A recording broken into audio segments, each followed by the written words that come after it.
Et l'Éternel lui indiqua un certain bois qu'il jeta dans l'eau. Et l'eau devint douce. C'est là que l'Éternel donna au peuple des prescriptions et des ordonnances, et ce fut là qu'il le mit à l'épreuve. Il dit, si tu écoutes attentivement la voix de l'Éternel, ton Dieu, si tu fais ce qui est droit à ses yeux, si tu prêtes l'oreille à ses commandements, et si tu observes toutes ces prescriptions, je ne t'infligerai aucune des maladies que j'ai infligées aux Égyptiens, car je suis l'Éternel qui te guérit. Ils arrivèrent à Élim, où il y avait 12 sources d'eau et 70 palmiers. Ils campèrent là, près de l'eau. Amen. Amen. Merci. Nous pouvons acclamer pour la parole. Amen. Et prendre place.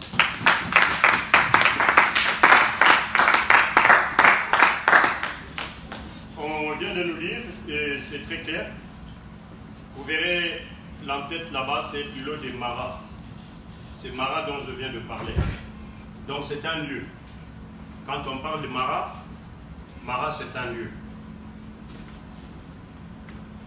La Bible dit que le peuple venait de quitter un lieu, et les lieux qu'il venait de quitter, c'était l'Égypte. Dieu venait de les libérer. Il leur dit, partez maintenant. Ils sont sortis et ils ont commencé à marcher. Ils ont passé la mer des Jonques, comme notre frère vient de nous dire.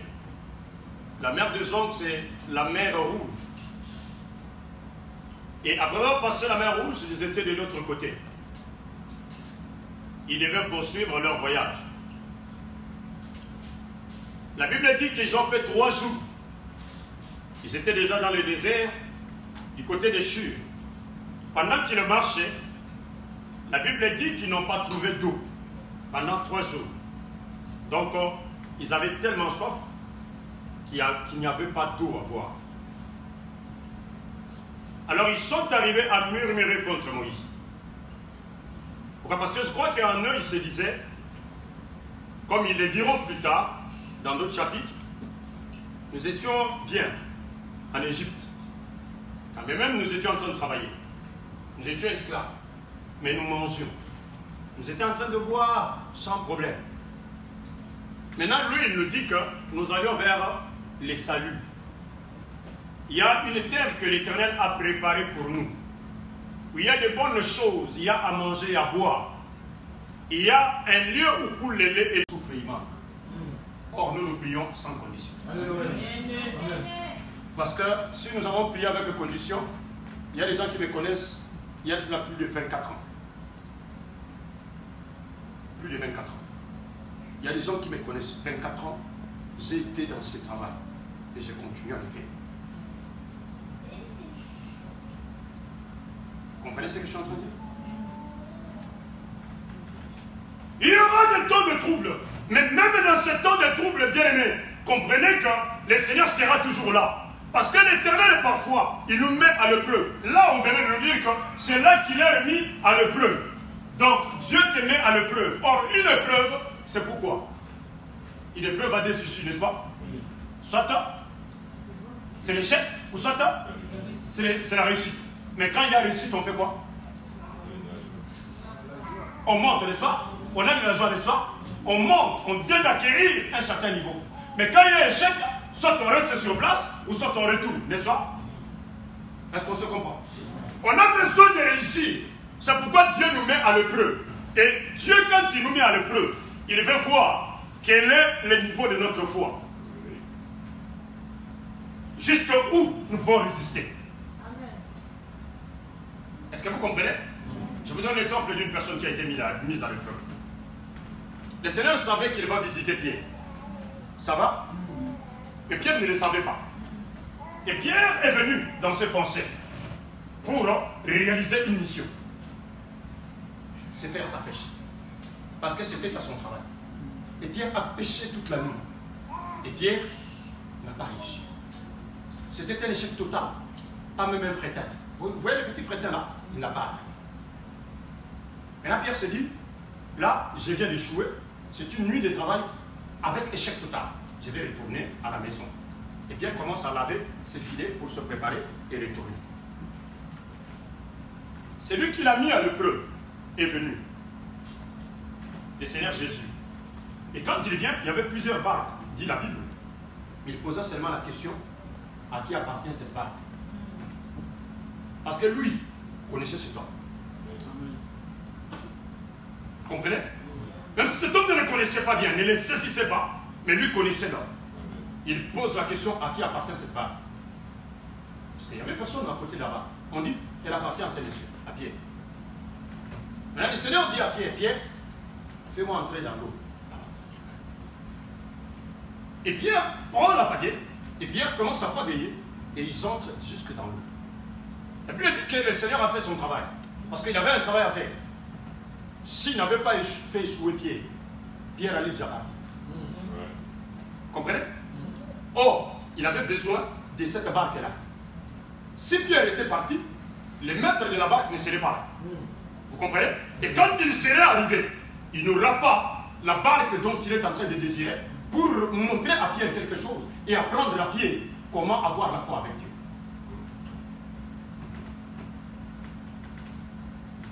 Souvent, nous ne comprenons pas qu'à Dieu nous fait passer dans les épreuves.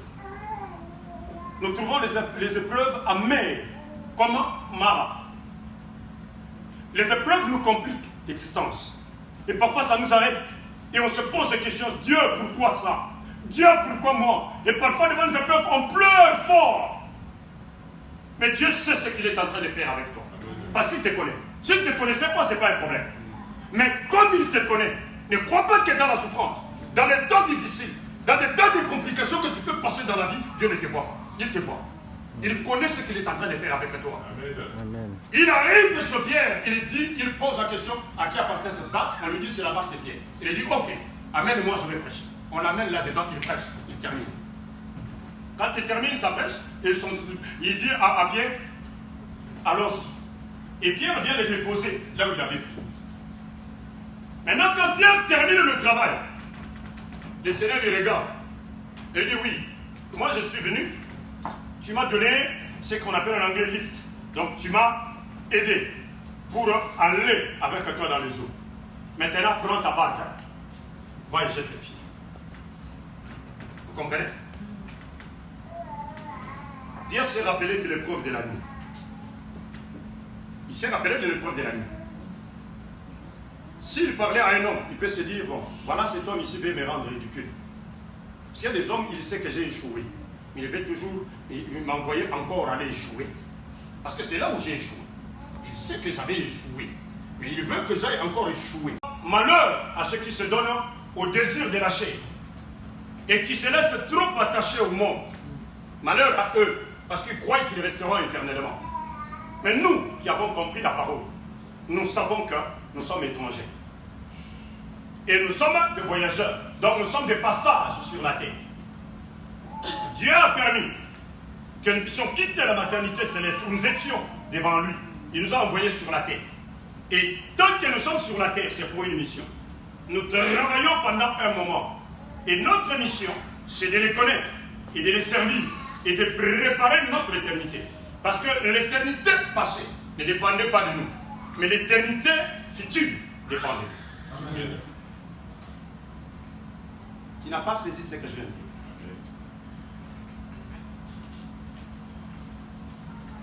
Nous étions dans l'éternité, où lui, notre Dieu, nous tenait. Il nous gardait, il nous préservait, et nous étions entre ses mains. C'est lui qui contrôlait toutes choses. Et nous ne connaissions rien. Ça ne dépendait que de lui dans cette éternité. Mais il a voulu que nous puissions sortir de lui, en nous créant étant humains. Il nous a envoyés sur la terre. Parce qu'il a voulu, à notre arrivée sur la terre, que nous puissions comprendre qu'il est Dieu. Parce qu'à l'éternité future, nous allons nous reconnaître. Je reconnaîtrai ma soeur, je reconnaîtrai mon frère, je reconnaîtrai mes fils. Mais là, nous serons frères et nous serons sœurs et il n'y aura plus ces liens-là de papa et maman, ces liens-là des frères et sœurs. Or, pour y arriver, parce que quand j'étais dans la maternité céleste, mon fils ne m'a jamais connu. Je n'ai jamais connu mon épouse. Je n'ai jamais connu aucun frère. Mais il a voulu me faire sortir de là, que je vienne sur la terre. Et quand je naquis sur la terre, c'était pour une mission, pour que je connaisse les autres et que je prépare maintenant l'éternité future. Parce que ceux avec moi qui sont venus de l'éternité passée, où nous ne nous connaissions pas quand nous étions encore dans la maison de Dieu, nous ne connaissions pas et le Seigneur nous a projeté chacun dans les ventres de sa maman. Quand il nous envoie sur la terre, c'est pour que nous puissions nous connaître. Et quand nous nous connaissons, c'est pour que nous puissions nous préparer ensemble. Parce que l'éternité future dépend aussi de nous. Amen. Amen. Amen. Si tu veux aller à l'éternité avec Jésus, ça dépend de toi. Amen. Yes. Tu dois prendre ta vie au sérieux. Tu dois te préparer. C'est comme un enfant à qui on dit, si tu veux réussir, étudie. Ça va? Amen. Si tu n'étudies pas, à la fin, tu redoubles les classes, n'est-ce pas? Clair. Donc, si tu te prépares aujourd'hui, tu ne t'attaches pas trop au monde, parce que tu as compris que tu es étranger et voyageur. Selon que dit le livre de 1 Pierre chapitre 2 verset 11 que nous venons de citer ici, sachant que nous sommes étrangers et voyageurs, tu te prépares parce que tu dois retourner au pays. Ça serait très bien que le jour où tu retournes au pays, tu seras dans la joie. Et quand tu retournes au pays, après t'avoir préparé, même dans le monde, le jour où tu retournes, si tu t'es vraiment préparé, quand tu retournes au pays, tout le monde te voit, tout le monde t'acclame. Il dit, oh, le frère de tel, celui qui était parti en Europe, il vient de revenir, tout le monde parle de toi. Et c'est une grande joie, pourquoi? Parce que tu t'es préparé. Ah, mais si tu vas avec un seul t-shirt, avec un petit, je sais pas moi quoi, tu te mets là-bas chaque jour avec des vieilles baskets, on dit, ah, regarde ce type ici. Regarde, c'est quoi ça? Après toutes les années, regarde-moi ce type. Vous voyez? Est-ce que vous comprenez ce que je suis en train de vous dire? Ça, quand vous vous préparez, vous êtes apprécié. Ce qui fait qu'aujourd'hui, là tel que nous sommes venus en voyage. Et comme nous sommes venus en voyage, nous sommes nés, nous devons nous préparer.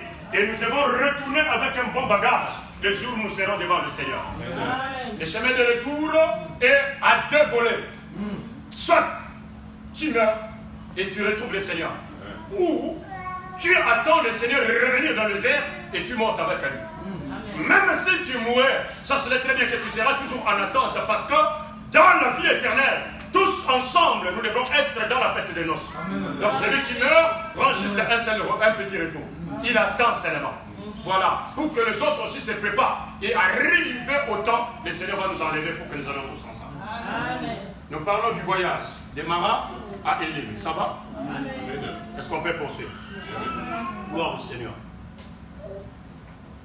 Ce que j'aime ou ce que j'ai aimé, nous devons comprendre qu'il y a une cité qui est nôtre. C'est dans Hébreux 11, verset 10. La cité qu'on appelle la Nouvelle Jérusalem. C'est la cité où nous irons. Nous sommes venus de la maternité céleste, nous sommes venus de la présence de Dieu. Et Dieu a préparé une cité pour nous. C'est pour que nous puissions marcher comme Israël et enfin d'entrer dans la terre promise. Parce que notre terre promise n'est pas sur cette terre. Les anciens l'ont compris. Parce qu'ils attendaient une cité à venir. C'était la cité céleste. Et cette cité-là, c'est la Nouvelle Jérusalem. Toi et moi, nous nous préparons pour cette cité-là. Chaque jour, à chaque moment, quand nous prions, quand nous venons invoquer l'Éternel, quand nous venons chercher l'Éternel, c'est pour nous préparer afin que ce jour-là, nous puissions rentrer et entrer dans cette cité-là, dans la joie. Parce que la Bible déclare que c'est une cité faite en or. Tu as déjà vu le pavé d'or? Tu as déjà vu tout ce qu'il y a à l'intérieur en or? Prépare-toi pour aller y voir. C'est bien de dire, oh, quelle beauté, la France, tu sais quand on allume des lumières la nuit, elle est tellement belle. Non. Là, il y a des lumières. Il y a une lumière, pas des lumières. Mais c'est une ville de 2200 km². Mais il y a une seule lumière. Et cette lumière-là, la Bible l'appelle le Seigneur Jésus-Christ.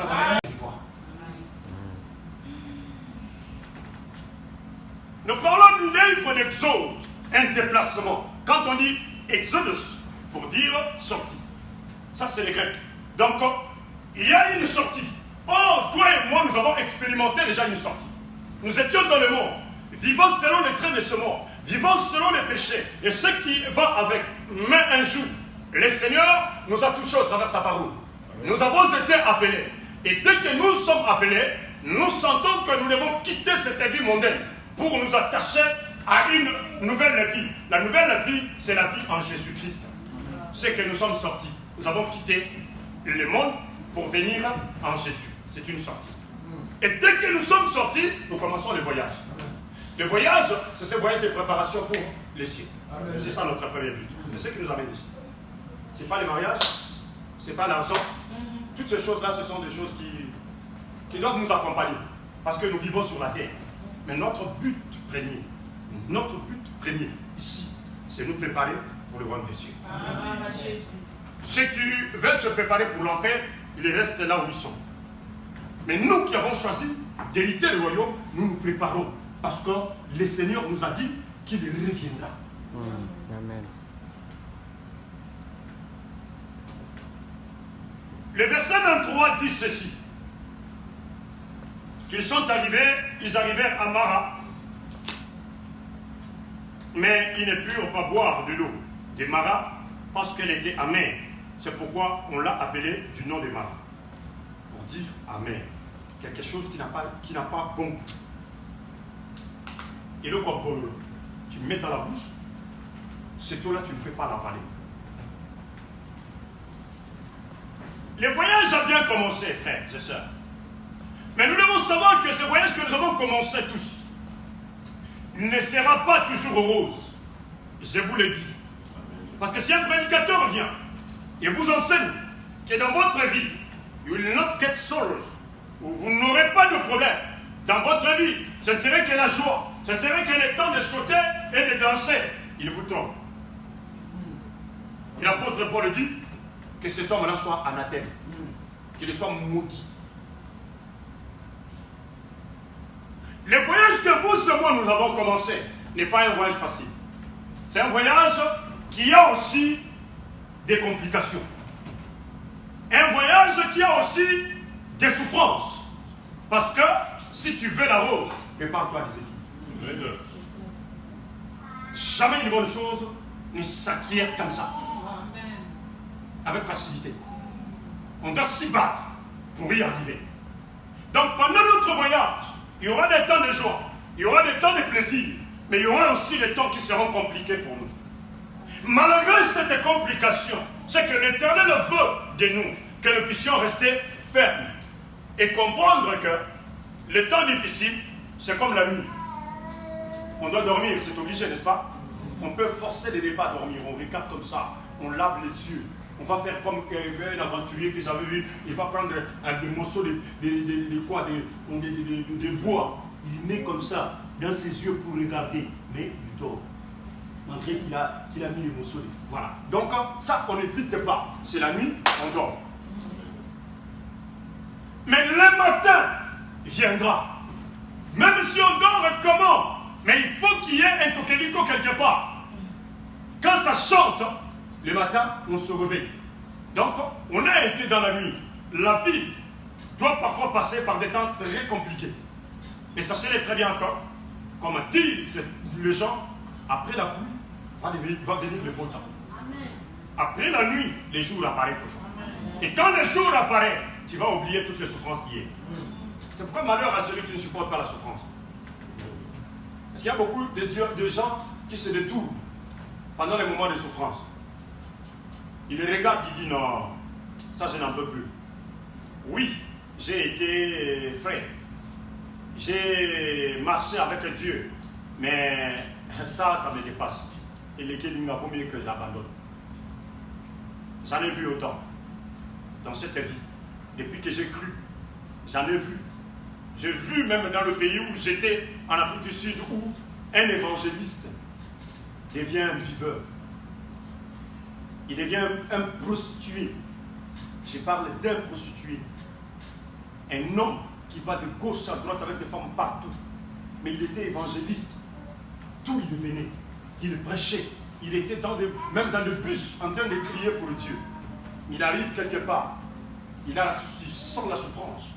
après cette souffrance-là, il y a une porte qui s'ouvre. Un ami qui l'appelle et dit, ben voilà, j'ai commencé une entreprise, je viens pour que tu sois directeur dans mon entreprise. Il a vu l'argent. Donc ceux-là, ce sont des gens qui prient parce qu'ils souffrent et ils manquent.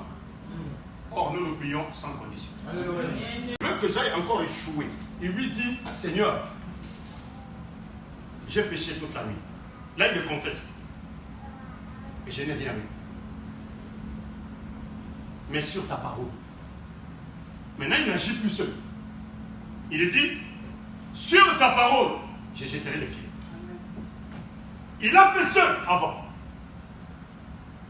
Et le Seigneur a permis de le mettre à l'épreuve. Il y a des choses que tu as fait hier, seul. Et l'Éternel est allé pour te mettre à l'épreuve. Maintenant, il veut que là où tu avais échoué, que tu ailles là. Il dit, vas-y. Maintenant, il ne repart. Cette fois-là, mais il dit à Jésus, j'ai pu pécher toute la nuit, sans rien avoir. Mais cette fois-ci, sur ta parole, comme toi tu viens de parler, je jetterai les filets. J'ai toujours dit ceci, frère. Retenez ceci aujourd'hui. Tout ce que vous pouvez faire dans votre vie, si Dieu n'a pas encore parlé, préoccupez-vous. Mais si Dieu parle, c'est évident. Amen. Quand Dieu parle, c'est une évidence, c'est fini. C'est clos. Alors, cette fois-là, quand Dieu parle, ne te pose plus de questions. Comment cela arrivera? Qu'est-ce qui va se passer? Ne te pose plus de questions. Entre seulement en mouvement. Amen. Comme il vient te le dire. Parce que, en tout et pour tout, il y a une part qui appartient à Dieu et une autre part qui est tienne. Et quand Dieu dit, you must move right now. You must start to do it. Quand Dieu te dit, commence maintenant à faire le mouvement, fais-le. Parce qu'il sait comment il va t'accompagner dans ce mouvement. Amen. La Bible dit ceci, quand ils sont arrivés à Mara, l'eau était amère. Personne ne pouvait boire cette eau.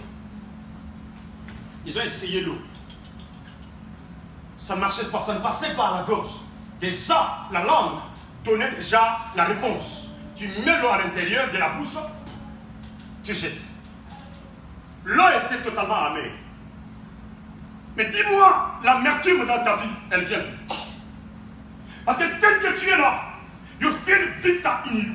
Tu sens l'amertume à tout moment. Il y a des choses qui montent en toi quand tu y penses. Tu te dis, mais pourquoi moi? Et pourquoi seulement à ces instants? Pourquoi seulement moi? Pourquoi seulement ça me tient moi? Pourquoi ça ne peut pas aller ailleurs? Pourquoi ça résiste chez moi pendant tout ce temps? Pourquoi te poses-tu des questions? Parce qu'il y a un roi quelque part. Amen. Cet homme-là, malgré tout ce que tu sens d'amertume dans ton cœur, il vient.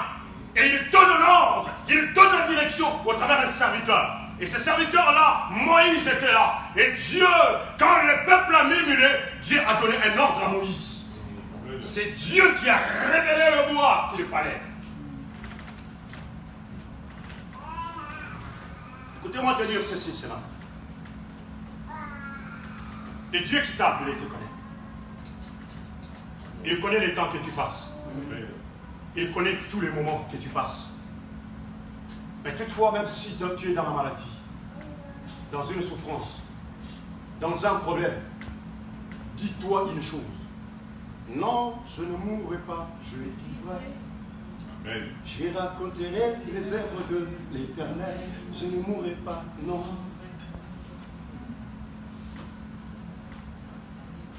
C'est ce qui fait ma force. Il y a des choses qu'il a pu me dire. J'étais encore dans les 18 ans d'âge. Je n'avais pas ces brins de barbe blanches que vous voyez là. Je n'en avais pas. Mais il m'avait parlé très jeune. Je les ai gardés. Et toutefois, cela a été ma référence.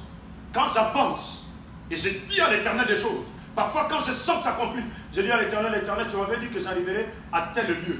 Mais je me souviens quand, depuis que je suis né, et j'ai commencé à faire l'œuvre, à ce lieu-là, je ne suis pas encore arrivé. Donc je sais que je ne mourrai pas, parce que tu avais dit que j'y allais.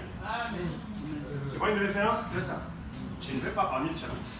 Je sais que cette situation, je sortirai. Parce qu'il m'avait dit qu'il fera ça pour moi. Donc j'arriverai à ce lieu-là, seulement. S'il m'avait dit par exemple que tu arriveras en Italie et que je ne suis jamais arrivé en Italie, je dirais, tu m'avais dit que j'irai en Italie. Et je n'irai pas en Italie simplement peut-être pour faire le commerce, mais j'irai en Italie pour prêcher. Donc je n'ai jamais prêché dans une église, aucune église en Italie, donc je ne mourrai pas. Amen. Quelle référence, pendant que tu parles avec Dieu, qu'est-ce que Dieu t'a dit que tu peux saisir comme promesse? Qu'est-ce que Dieu t'a déclaré que tu peux avoir pour appui? La Bible dit ceci, ils étaient à Mara. Mais Dieu, au travers des serviteurs, il parle. Il a parlé au travers de son serviteur, pendant qu'eux, j'étais en train de murmurer. Ne murmure pas devant les situations, frère.